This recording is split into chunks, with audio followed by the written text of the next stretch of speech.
Kahit pinakandado na matapos sa reklamo ang amoy at dahil walang permit, tuloy pa rin ang operasyon ng isang auto spa sa Quezon City. Idinulog yan sa inyong Kapuso Action Man.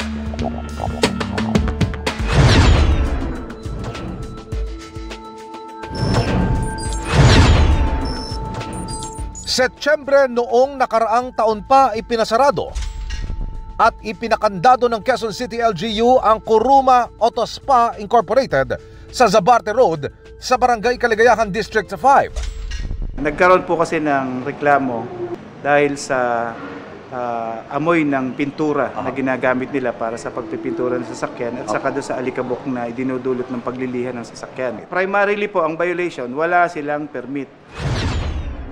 Pero sa ipinadalang cellphone video ng isang concerned citizen sa inyong Kapuso Action Man, Enero ngayong taon, makikitang bukas at tumatanggap pa rin ng mga kliyente ang naturang auto spa. Aming ipinarating sa Quezon City Business Permits and Licensing Department ang sumbong. At agad silang nagkasa ng inspeksyon. Meron naman silang mission order para ayusin yung implementation namin ng closure order. So ito yung naipadlock na dati. Pagdating sa lugar, inabutan naming abala ang ilang tauhan ng auto spa. Aware naman kayo na meron na kayong revocation ng mayor's permit at actually nagkaroon na po ng dalawang pagkakataon na na-serve po yung closure order. Depensa ng kumpanya. Nakalak po ang Kuruma Auto Spa. Car-life support po yung kinakatayuan nyo ngayon. Itong business permit na plaka mo, yung plaka po na nakadisplay yung mayor's permit number, yun po ang business permit ni Kuruma. Bakit kung ito po ay car life, bakit po ang nakadisplay na plaka sa inyo ay yung plaka na supposedly kay Kuruma? Antay na lang po ako dyan. Ilang saglit pa, dumating ang may-ari ng auto spa para humarap sa mga kinatawan ng BPLD. Itong punta po natin ngayon, pangatlong implementation na ito ng closure order para sa Kuruma. Apo. Kasi bawal silang mag-operate dahil sa kinakailangan nilang magkaroon ng special use permit. Sinubok po ng inyong Kapuso Action Man na makuna ng panig na may-ari ng establishmento na si Ginoong Jofel Palladio. Pero tumanggi po siyang magbigay ng kanyang pakayag sa harapan ng kamera. Pero doon po sa personal na pakikipag-usap po sa kanya, ang kanyang binabanggit sa lalong madaling panahon, siya po itutulak patungo sa Quezon City Hall para isubmit lahat ng requirements na kinakailangan. Ayon sa BPLD, mayroong 7 araw ang Car Life Support Incorporated para mag-comply. At kung wala silang maipakitang permit, gugulong po ang report na gagawin namin, magkakaroon uli ng show cause order, magkakaroon ng cease and desist hanggang sa umabot po uli sa closure order. aasahan naming tututukan ito ng Quezon City Business Permits and Licensing Department. Para sa inyong mga sumbong, ipadala nyo lamang sa Kapuso Action Man Facebook page. Dahil sa namang reklamo pang abuso o katiwalian, tiyak may katapat na aksyon sa inyong Kapuso Action Man.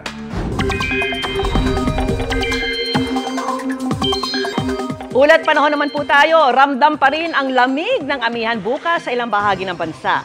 Umaabot po yan sa malaking bahagi ng Luzon, kasabay ng shear line na umaabot naman sa eastern sections ng Southern Luzon at Visayas.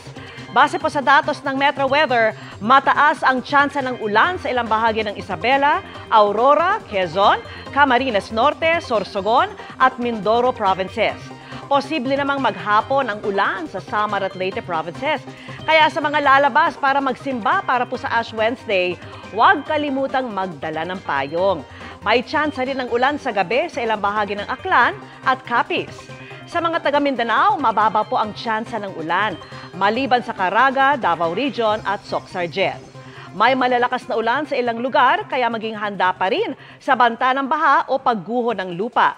Maaliwalas naman ang inaasahang panahon sa Metro Manila, pero sa mga magda-dine out bukas, kasama ang special someone, pamilya o kaibigan, abay mag-monitor pa rin ng weather advisories ng Pag-asa.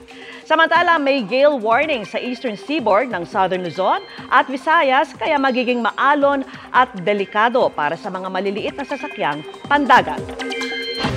Magpapatuloy daw ang assertive transparency ng kasalukuyang administrasyon tungkol sa mga insidente sa West Philippine Sea. Pero pinuna naman ang isang maritime expert ang tila kakulangan ng mga reporter sa mga misyon sa West Philippine Sea. Nakatutok si Chino Gaston.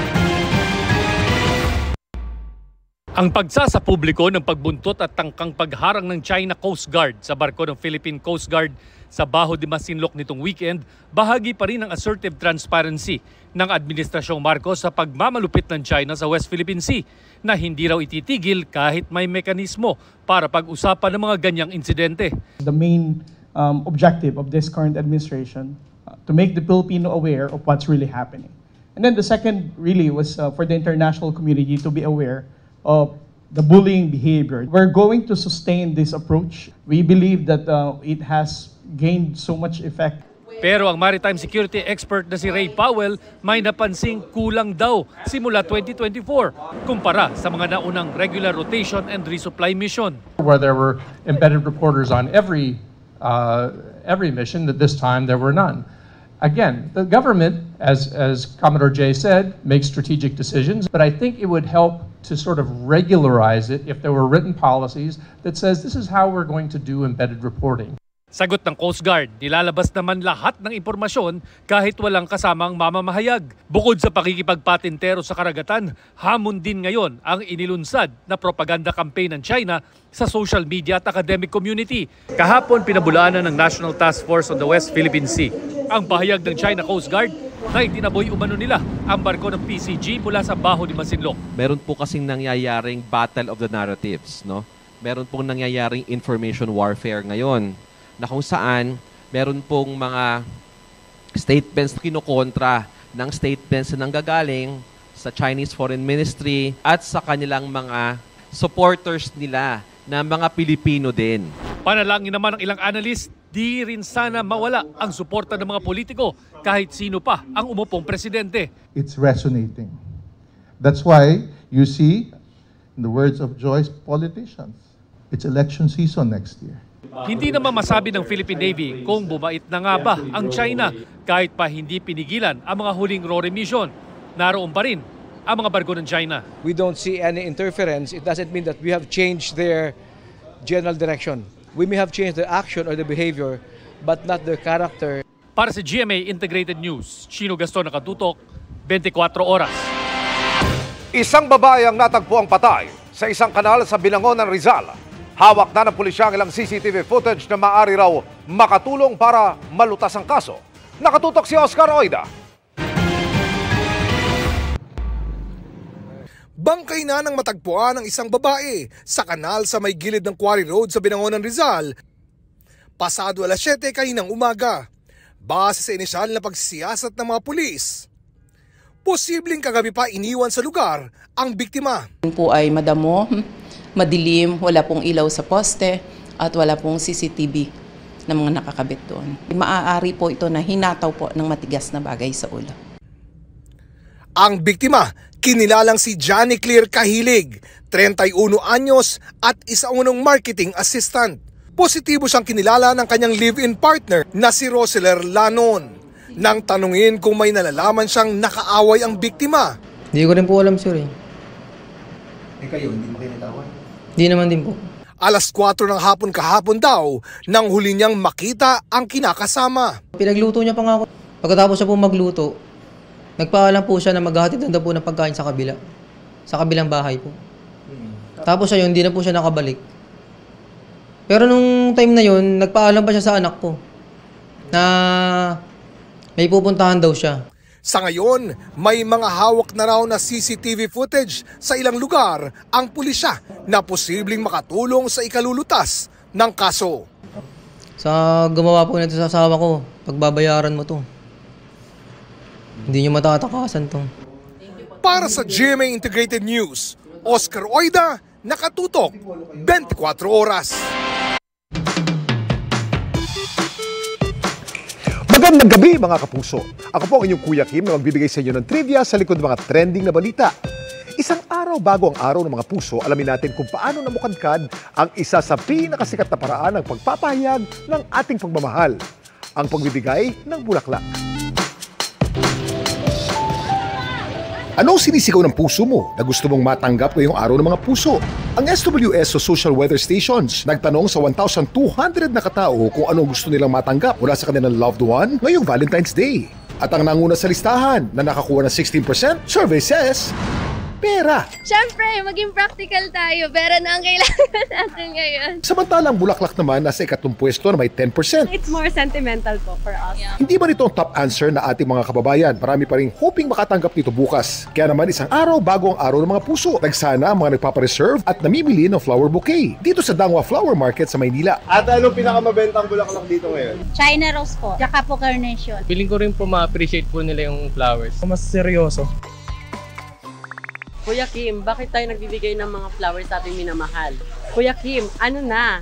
Alam niyo ba na pagbibigay ng bulaklak tuwing Valentine's Day ay sinimula noong 18th century sa Sweden? Maliban sa tsokolate at alahas, ang bulaklak ay isa sa mga paboritong binibigay natin tuwing araw ng mga puso. At ayon naman sa US National Retail Federation, inaasang aabot sa 25.8 billion ang gagastusin ng mga consumer sa Estados Unidos sa pagdiriwang ng Valentine's Day ngayong taon. 2.6 billion dito ay pambibili ng bulaklak. At ang pinakapaboritong bulaklak na binibigay tuwing Valentine's Day ay ang red roses. Ito'y simbolo ng romantic love. Ngunit alam niyo ba na ang pagbibigay ng mga red roses tuwing Valentine's Day ay sinimula ng mga Victorian noong 19th century at ang tawag nila dito ay floriography. Pero ang iba, hindi lang tuwing Valentine's Day nakakatanggap ng bouquet. Merong all year long. Ang government employee mula Surigao del Sur na si G. Len, kaya raw laging blooming dahil sa mga nireregalong bulaklak ng kanyang significant other. Ang mga flower bouquet na kanyang natanggap mula 2022 na umabot na sa 23, kanyang tinagot kinokolekta dahil these dried blooms witness how I was loved and appreciated. Tiyak abot naman siguro hanggang next year ang kilig mo kapag natanggap mo ang pinakamalaking flower bouquet sa buong mundo. Ang may hawak ng Guinness World Record ng largest flower bouquet ayon sa laki o size nito ay ang Al-Wakra Municipality sa Qatar. Ang bouquet na nakasungkit ng world record nito nakaraang Disyembre may lapad na 6x6 meters at binubuo ng 5,564 na bulaklak. Samantala, para malaman ang trivia sa likod ng viral na balita, i-tweet o i-comment lang, #Kuya Kim. Ano na? Laging tandaan, importante ang may alam. Ako po si Kuya Kim at sagot ko kayo 24 oras. Magandang gabi mga kapuso. Ako po ang inyong Kuya Kim na magbibigay sa inyo ng trivia sa likod ng mga trending na balita.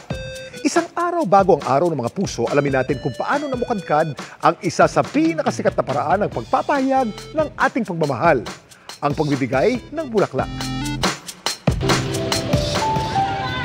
Anong sinisigaw ng puso mo na gusto mong matanggap ngayong araw ng mga puso? Ang SWS o Social Weather Stations nagtanong sa 1,200 na katao kung anong gusto nilang matanggap mula sa kanilang loved one ngayong Valentine's Day. At ang nanguna sa listahan na nakakuha ng 16%, survey says, pera. Siyempre, maging practical tayo. Pera na ang kailangan natin ngayon. Samantalang Bulaklak naman nasa ikatlong pwesto na may 10%. It's more sentimental po for us. Hindi man ito ang top answer na ating mga kababayan. Marami pa rin hoping makatanggap nito bukas. Kaya naman isang araw bago ang araw ng mga puso. Nagsana ang mga nagpapareserve at namimili ng flower bouquet dito sa Dangwa Flower Market sa Maynila. At anong pinakamabentang bulaklak dito ngayon? China rose po, tsaka po carnation. Feeling ko rin po ma-appreciate po nila yung flowers. Mas seryoso. Kuya Kim, bakit tayo nagbibigay ng mga flowers sa ating minamahal? Kuya Kim, ano na? Alam niyo ba na pagbibigay ng bulaklak tuwing Valentine's Day ay sinimula noong 18th century sa Sweden? Maliban sa tsokolate at alahas, ang bulaklak ay isa sa mga paboritong binibigay natin tuwing araw ng mga puso. At ayon naman sa US National Retail Federation, inaasang aabot sa 25.8 billion ang gagastusin ng mga consumer sa Estados Unidos sa pagdiriwang ng Valentine's Day ngayong taon. 2.6 billion dito ay pambibili ng bulaklak. At ang pinakapaboritong bulaklak na binibigay tuwing Valentine's Day ay ang red roses. Ito'y simbolo ng romantic love. Ngunit alam niyo ba na ang pagbibigay ng mga red roses tuwing Valentine's Day ay sinimula ng mga Victorian noong 19th century at ang tawag nila dito ay floriography. Pero ang iba, hindi lang tuwing Valentine's Day nakakatanggap ng bouquet. Merong all year long. Ang government employee mula Surigao del Sur na si G. Len, kaya raw laging blooming dahil sa mga nireregalong bulaklak ng kanyang significant other. Ang mga flower bouquet na kanyang natanggap mula 2022 na umabot na sa 23, kanyang tinagot kinokolekta dahil these dried blooms witness how I was loved and appreciated. Tiyak abot naman siguro hanggang next year ang kilig mo kapag natanggap mo ang pinakamalaking flower bouquet sa buong mundo. Ang may hawak ng Guinness World Record ng largest flower bouquet ayon sa laki o size nito ay ang Al-Wakra Municipality sa Qatar. Ang bouquet na nakasungkit ng world record nito nakaraang Disyembre, may lapad na 6x6 meters at binubuo ng 5,564 na bulaklak. Samantala, para malaman ng trivia sa likod ng viral na balita, i-tweet o i-comment lang, #Kuya Kim. Ano na? Laging tandaan, importante ang may alam. Ako po si Kuya Kim at sagot ko kayo 24 oras.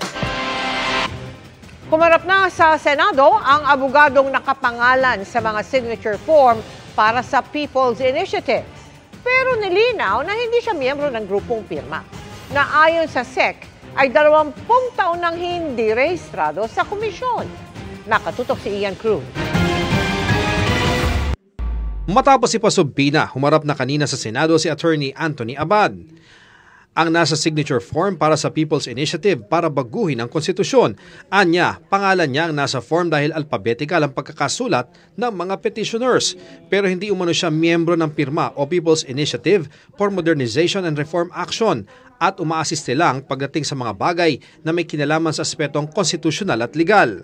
It's just problematic to me because I actually have the transcript of Mr. Oñate's testimony during the last hearing, during which he said si Anthony Abad ay isa sa mga volunteer sa aming professional sector. Noong Nobyembre raw, nung una niyang nakapulong ang mga kasama sa pagsusulong ng People's Initiative. Disyembre naman ang makaharap nila ni Oñate at ilang kongresista si Speaker Martin Romualdez. Si Oñate ang lead convener ng grupong pirma na nagpakilala ring nasa likod ng patalastas na EDSA Puera para isulong ang charter change. Grupong 20 taon na umanong hindi rehistrado sa Securities and Exchange Commission o SEC. In fact, PIRMA no longer exists as of February 10, 2004. Is that correct? Yes, Madam Chair. Their certificate of registration has been revoked since February 10, 2004. Since the time of their incorporation, they have not submitted any reportorial requirements with the SEC. Ayon pa sa SEC, hindi kasama sa grupong pirma sina Oñate at Abad nang isumite ang incorporation nito. Git naman ang abogado ni Oñate, inaayos pa ang corporate registration ng pirma sa SEC pero nagsumite sila ng dokumento online. February, just this February, Madam Chair. So pagkatapos lang ng hearing, Yes, Madam Chair. Multo na to. The process is, Madam Chair, Wala we nang submit... pirma, 20 anyos na. Naguguluhan lang ako, Atty. Abisada, dun sa timeline nyo eh. Nag-initiate kayo ng People's Initiative, pero hindi pa pala ayos yung documentation ng pirma nyo. Bago niyan, mainit na ang diskusyon ng muling hingi ng mga senador kay Oñate ang listahan ng mga donors para sa 55 million peso TV ad placement na EDSA Puera. For additional information of the committee, our contributors were also invoking their right to privacy. Ibinalik na umano niya ang mahigit 27 million pesos ng donasyong inilagak daw sa 3 bank account niya. Inusisa rin ng DSWD ukol sa mahigit 26 billion pesos sa programang AKAP na kabilang umano sa ipinapangako sa mga pumipirma sa People's Initiative. Pero hindi ito maipaliwanag ng DSWD. Madam Chair, AKAP is just as foreign to us, technically, as Senator Bato, as it is provided in line item. Mapuro, I understand. Para sa GMA Integrated News, Ian Cruz nakatutok, 24 oras. Sinabayan ng kilos protesta ng ilang grupo kontra charter change ang pagdinig ng Senado kaugnay sa People's Initiative. Panawagan nila sa Kongreso, imbis na tsatsya, unahin ang pangangailangan ng mga manggagawa gaya ng pag-aproba sa aumento sa sahod. Dapat din daw mas pagtuunan ng pansin ang iba pang kinakaharap ng bansa gaya ng mataas na presyo ng bilihin, krisis sa trabaho, kahirapan, karahasan at climate crisis. Mga kapuso, ingat sa mga nag-aalok ng pagkakataong makapag-audition online para sa inaabangang Encantadia Chronicles Sangre. Scammer ang mga nasa likod ng peking pa-audition na nagpapagawa pa ng malalaswa sa mga biktima. Narito ang aking pagtutok. Sa laki ng production at ganda ng takbo ng istorya, hindi maikakailang marami ang gustong mapabilang sa cast ng sikat na kapuso series na Encantadia. At ngayong magkakaroon ito ng reboot na Encantadia Chronicles Sangre. Babala ng GMA Entertainment Group mag-ingat laban sa nagpapakilalang konektado raw sa GMA Network at tumatayong promotor ng mga peking audition sa naturang serye. Ginagamit daw ng mga scammer na ito ang pangalan ng kumpanya online, hindi lang para manghingi ng pera, kundi para sa iba pang mas mabigat na dahilan. Nanghihingi sila ng parang medyo pa-nude na mga photos ng mga taong gusto mag-artista. Isa raw ang social media account ng TV director na si Enzo Williams na ginamit ng mga scammer para makapanloko. Si Williams ay walang koneksyon sa Sangre. Siya ay direktor ng weekly series na Walang Matigas na Pulis sa Matinik na Misis, dito rin sa GMA. Alam nila na, we're from GMA and very credible yung picture, very credible yung name. Ayon kay Williams, December 2023 na makatanggap sila ng mga sumbong na ginagamit ang kanilang pangalan at marami raw ang naloko dahil sa kapani-paniwalang mensaheng ipinapadala ng mga scammer. May audition tayo if you want to be on that show, gusto mo mag-extra, gusto mo maging artista, the usual line na pasisikatin kita, whatever, pasisikatin ka namin. Sige, sasubmit kami ng audition videos. Ayon kay Williams, puro teenager ang mga tinatarget ayon sa sumbong. Mga bata pang mga babae, I think mga 10 years old, 11. Nung una, inisip lang namin, baka may pervert lang to, di ba? Or something na, who does this very sick thing personally. Pero when I spoke with my NBI friends, ang laki pala ng bentahan ng mga gantong klaseng photos. Sa group, I think sa Telegram app, na nagkakabentahan pala. So pinagkakakitaan to. Pati ang lead visual designer ng Sangre na si Noel Flores nagamit ang social media account kahit nasa ibang bansa na. At kahapon lang daw isang aplikante ang nag-message sa kanya hinggil sa audition. Nagpapakonfirm kung tuloy daw yung Wednesday contract signing and fitting. Sabi ko, para saan to? Hindi ko alam to. Baka maling tao yung mini-message mo. So nag-screen cap siya ng image ng parang profile picture ng kausap nila through Google Meet tsaka Telegram. Lumalabas talaga. Picture ko yung gamit. Sabi ko, teka muna, hindi ako to. Hindi ito ang unang beses ayon kay Flores. May mga nauna pang mga biktima. Sabi daw magiging artista na siya, pasok na siya sa pagiging sangre na Encantadia. Last requirement daw yung magubad yung bata. Opo. From head hanggang waist. Nakapag-file na agad siya ng report dahilan para magkaroon ng mga announcement noon ng network. Nagbabala rin laban sa naturang modus maging si Sparkle Artist at isa sa mga lead ng Encantadia Chronicles Sangre na si Faith De Silva. Kung may nakikita man po kayo ng mga posts, wala po yun, scam po yun. Huwag kayong maniniwala. Nakikita ko lang din yung excitement kasi ng mga tao, di ba, nananabik talaga sila na mapabilang sa Sangre. Pero dumaan po talaga kami sa prosesong lahat. Kompleto na. Wala nang audition. Para sa GMA Integrated News, Emil Sumangil, nakatutok, 24 oras. Sa gitna ng gumugulong ng pagpaparehistro ng mga bagong botante, muling itinulak ng COMELEC na ipawalang bisa ang voters list ng mga dati nang rehistrado. Inusisa yan sa Kamara. Nakatutok. Sina Sandra Aguinaldo at Dano Tingkungko. Sa unang araw ng pag-arangkada ng voters registration, mahigit 88,000 na ang nagparehistro ayon sa Commission on Elections sa COMELEC. Pero di porket naisumite na ang application form, otomatikong registered voter na. Dadaan pa kasi ito sa Election Registration Board na maaring tumanggap ng pagtutol sa registration ng aplikante. Sa kabila ng patuloy na kampanya para makapanghikayat ng mas maraming botante, nais daw ng COMELEC na isulong ang paglilinis ng listahan ng mga botante matapos ang 2025 midterm elections. Panukala ni COMELEC Chairman George Erwin Garcia sa Kongreso, ipawalang bisa ang listahan ng mga botante para mairehistro muli ang lahat ng botante. Hindi dahil naniniwala tayong madumi, hindi po yun. Kung hindi para mawala po ang duda ng bawat isa, lalo na yung mga tatakbo sa 2028 elections. Kaya naman daw ng COMELEC na mag-back to zero sa registration kahit pa nasa 68 million ang registered voters sa bansa. Maganda na rin daw maisabay ang pag-upgrade ng teknolohiya sa pangangalap ng datos ng mga botante. Ang meron po sa COMELEC, yung tinatawag nating AFIS, Automated Fingerprint identification system. Ang bagong teknolohiya po ay yung tinatawag na ABIS, kung saan 10 fingerprints ang pwede pong mailagay. Tapos may facial recognition, may iris po recognition. Ibig sabihin, mas masisigurado natin na yung bumoboto ay siya mismo. Tinalakay ang usaping yan sa pagdinig ng House Committee on Suffrage and Electoral Reforms. Pero imbis na mag-back to zero, tanong ng ilang kongresista, hindi kaya mas magandang linisin muna ang kasalukuyang voters list bago tumanggap ng panibagong listahan ng mga botante? Harapin mo na lahat ng mga problemang sinisigaw ng taong bayan. That is a policy consideration. So we will submit to the NBAC the proposal of the Honorable Richard Gomez, and the NBAC, I think, will consider it whether to suspend influence the voters list or go on with the present registration.